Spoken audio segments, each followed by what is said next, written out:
Here we got the crankshaft all sorted out. It's ready to go. Oiled it all up. We polished all the mains and the piston connecting rods, and we cleaned up the crankshaft itself. And now it's ready to be reinstalled back into the engine block.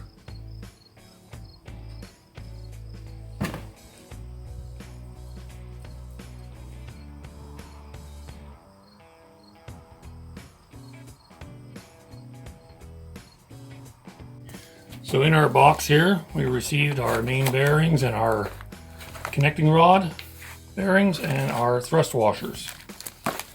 Now we'll be able to reassemble it.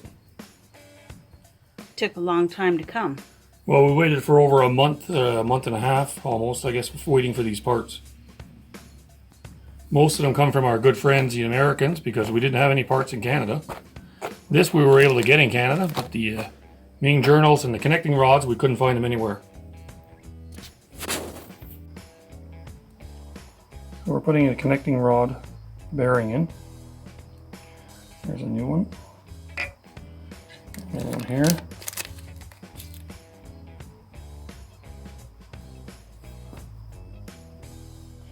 You always want to make sure that this here is very clean, so it doesn't make any extra spacings.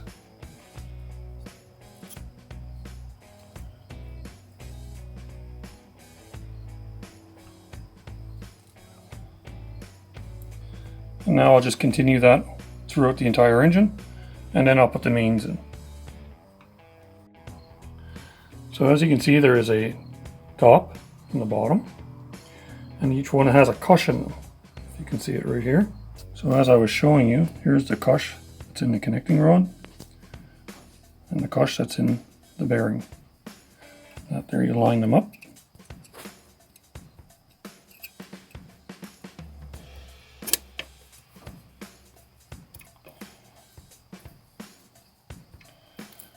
Push them right into the bottom.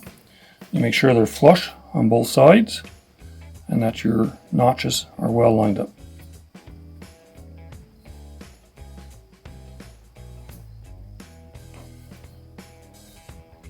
And when you're reassembling all this, you want to make sure you have either the proper product to lubricate, or you make sure they're well oiled before you assemble it to the crankshaft. Here we go, we'll put a main in. And if you can see the difference here, this is the part that goes against the block, and this is what goes on the exterior of the main journal, main bearing. As you can see, this is called an oil carrier. It allows the oil to pass through here because it's a lower area, and it's got the hole here to allow the oil to come from the block, get through into the bearings, and circulate easier on the other side. So we'll put one in and I'll show you. Always make sure your thing is clean.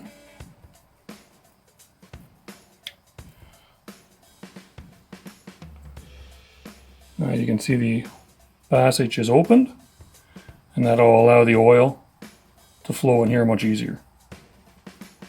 And once again, you line up your notches. Make sure everything's level. And then we're ready to continue on. So here we go. I'm putting a bit of oil on them so you don't get a dry start. A dry start means that the motor starts to rotate with no oil on the bearings. That can damage them, both on the connecting rods and on the main bearings. You need to oil them up. Make sure that you'll be generous with lots of oil. Make sure you get oil everywhere. So you just continue doing that throughout the whole process here, and you're ready to install your crankshaft. And you do the same on the far side of the bearings, the upper side. I'll show you that in a little bit. And you have to oil up your thrust washers. That'll help them stick in place.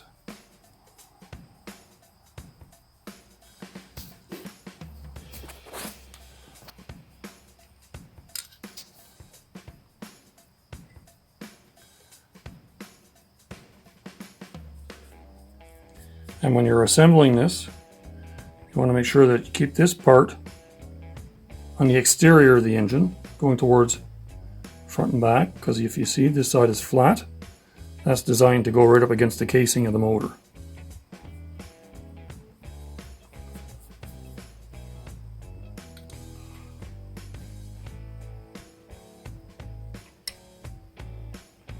There we go. Now we're ready for our crankshaft.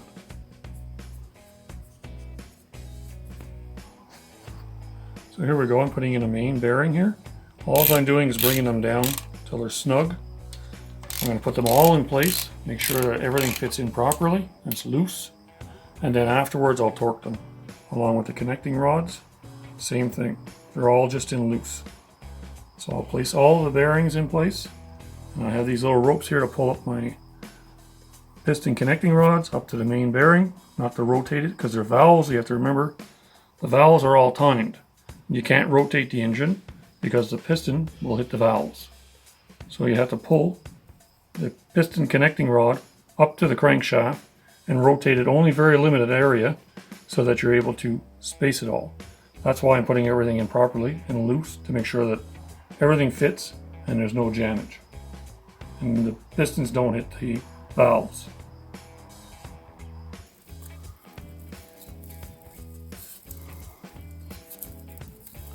So we're going to pull the connecting rod up to the crankshaft.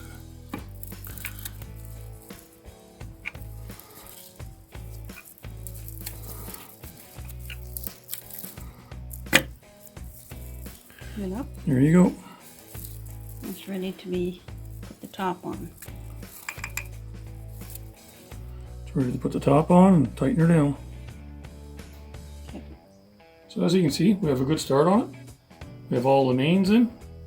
We have all the connecting rods on. Now we'll finish torquing her down. We'll start closing her up.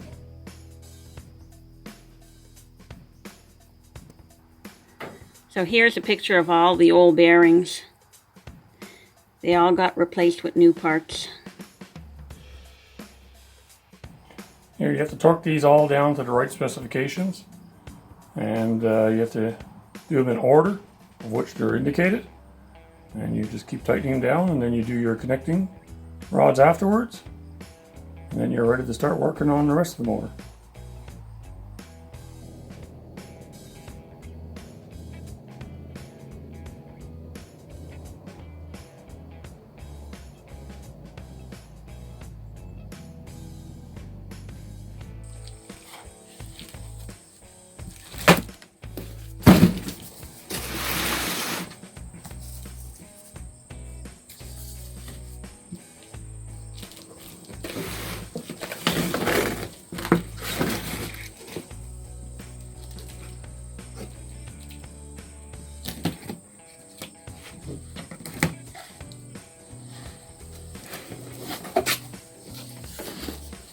That looks like it. That's good. So you get a new bearing, the spring, and the strut.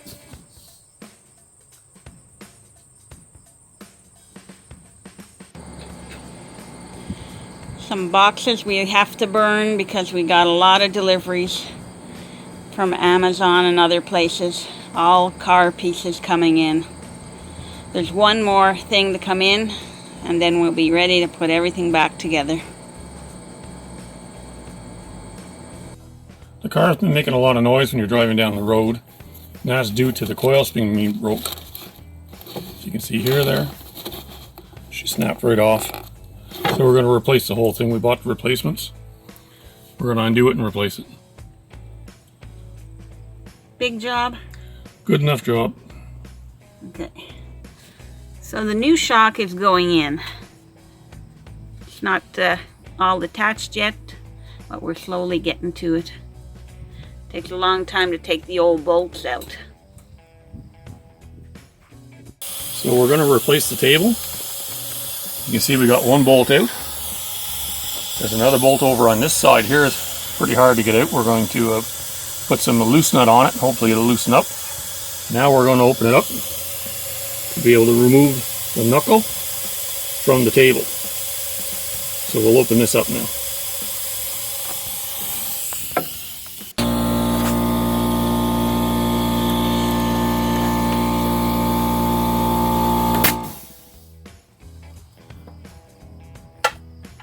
opened up. Yeah. I like to put anti-seize on all my bolts. That way if I ever have to undo it again, hopefully we don't, it'll make my life that much easier. So that's ready to go back in. So as you can see, we've got the table out of the frame over here and over here. We've lowered it. Now the only thing left is to get it out of the knuckle. Once we finish removing it from there, we'll be able to replace it. The problem we're replacing this is the bushing right here is loose, so the car would have loose in the table when it's going down the road like this. So that's the reason we're replacing it. So here's the new table, and there's the old table. And lucky for me, the new table came with a new bolt, because I broke the bolt off the old table. Too strong. Too strong. And this is just a protector. You don't, this is not, comes off before you install it. I'm glad I have a new bolt in the bag. So now we're just going to finish tightening this up. The knuckle to the table, and she's put in.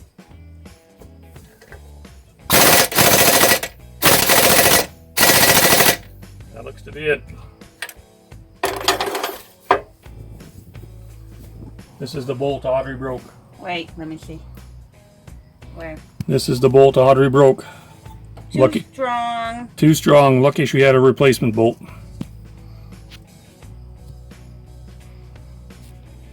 So this is the old strut. You can see it's pretty damaged. And that's from driving in potholes on the Quebec roads, I guess. The spring broke and all the top bearings finished. So I'm glad we have a new one.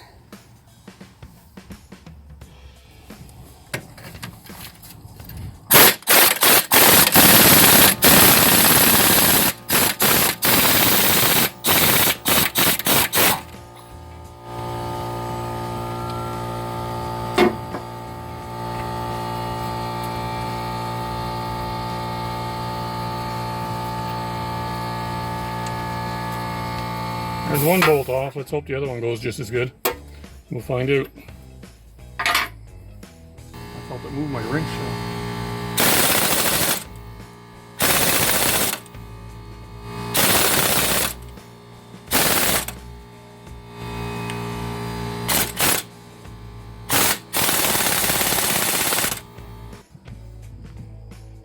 So now we got the front driver's side done. The strut has been replaced. We're putting a little bit of anti-seize on here so that when we put the mag back on, that they don't get stuck. It'll be a lot easier to take them off when we want to do a tire rotation, or if ever we need to take them off again.